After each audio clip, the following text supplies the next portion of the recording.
বন্ধুরা, সাথী কিচেনে সবাইকে স্বাগত।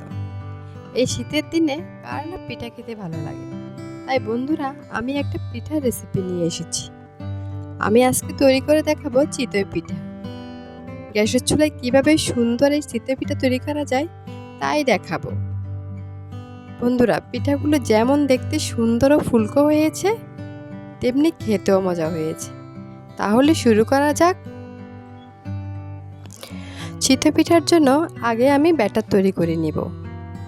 পরিমাণ মতো চালের গুঁড়ো নিয়েছি।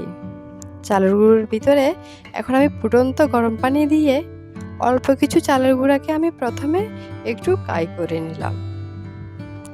তারপর ওই কাইটার সাথে ঠান্ডা পানি দিয়ে পুরোটা চালের গুঁড়ো আমি ব্যাটার তৈরি করে নিব। এভাবে ব্যাটার তৈরি করলে চিতই পিঠা ফুলকো ও সুন্দর হয়। ব্যাটার তৈরি হয়ে গেল, এখন 15 মিনিট রেখে দিব। ব্যাটার তৈরি করতে আমি পরিমাণ মতো লবণও দিয়ে দিয়েছি। 15 মিনিট পর কড়াই গরম হয়ে গেল, এখন দিয়ে দিলাম ব্যাটার ও ঢাকনা দিয়ে দিলাম। 1 মিনিট পর ঢাকনা তুলে দেখলাম পিঠা হয়ে গেল ও তুলে নিলাম। পিঠাগুলো কি সুন্দর হয়েছে। গ্যাসের চুলায় সুন্দর পিঠা তৈরি করতে চাইলে আমার মতো করে ট্রাই করে দেখবেন।